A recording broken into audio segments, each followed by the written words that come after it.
Alors aujourd'hui, on va collecter des données. Donc l'idée, c'est de parcourir le Fier en canot raft et de venir comme ça recenser la présence de déchets. Et ces données, en fait, ça va être traduit par un nombre de déchets observés par kilomètre de berge. Et c'est ce qui va nous permettre de cartographier la pollution plastique. Quand on se rend compte que 80% des déchets qu'on retrouve dans l'océan viennent des rivières et des fleuves, on a vraiment envie d'agir à la source.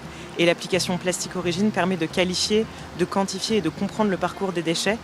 Et finalement, nous, notre mission, c'est de réduire le jetable au quotidien. Et donc, ce partenariat prend tout son sens. Alors cette application, en fait, elle nous permet de faire de la science participative.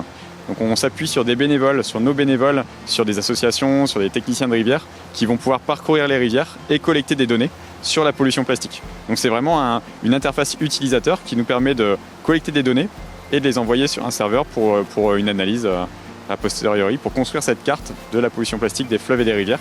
Donc si vous devez visualiser cette carte, c'est une carte où on a les cours d'eau qui sont en vert, orange ou rouge en fonction du degré de pollution. Il y a des zones industrielles où parfois on trouve qu'il y a énormément de déchets qui sont perdus, abandonnés, qui s'envolent et qui finissent dans le cours d'eau.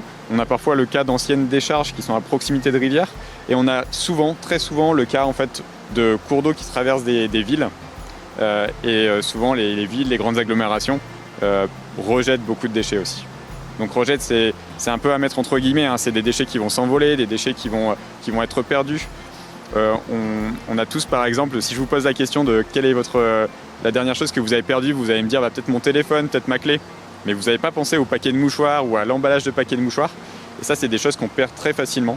Donc on ne peut pas dire que c'est de l'incivilité, c'est juste un peu de la négligence. Et c'est comme ça en fait qu'on rejette des tonnes et des tonnes.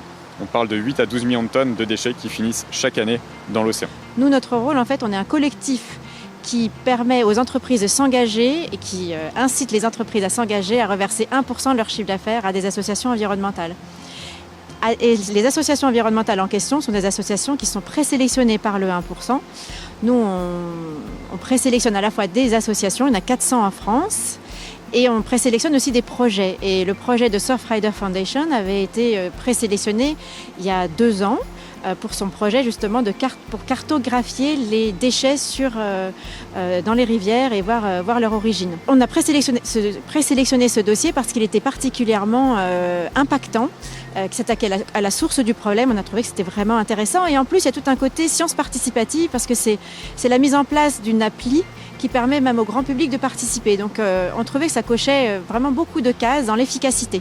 Et notre rôle, c'était à la fois de présélectionner ce projet comme bon projet, mais aussi de trouver les financeurs pour leur donner des fonds, pour que ce projet puisse exister. Parce qu'on peut avoir un très bon projet, mais s'il n'est pas financé par des entreprises ou par des mécènes en général, il n'existe pas. L'application, elle est disponible sur Android et iOS, elle est sur les stores, elle est gratuite, elle est en anglais et en français.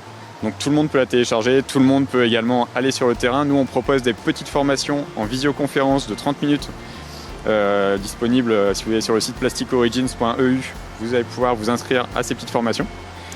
Et ce qu'il faut savoir également, c'est qu'aujourd'hui, en plus de collecter des données, c'est bien de cartographier la pollution, mais en plus de ça, on met à disposition des collectivités un ensemble de solutions, de mesures contre la pollution plastique. Et donc notre idée, c'est dès qu'on identifie un territoire qui est fortement impacté, d'aller voir cette collectivité et de lui dire voilà, vous avez tout un panel de solutions, de mesures, choisissez-en une et mettez-la en place sur votre territoire pour lutter contre la pollution plastique.